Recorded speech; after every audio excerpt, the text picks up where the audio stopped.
Tuna.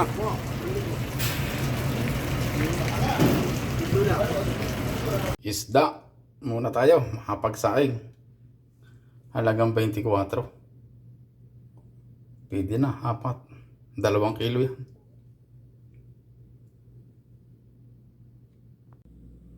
Ayos na. Nahiwa na. Yan.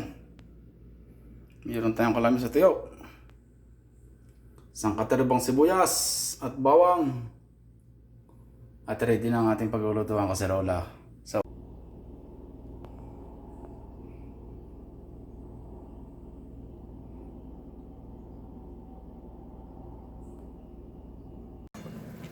yo.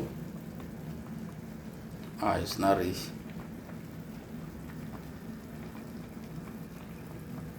Sampu lang, isang slice.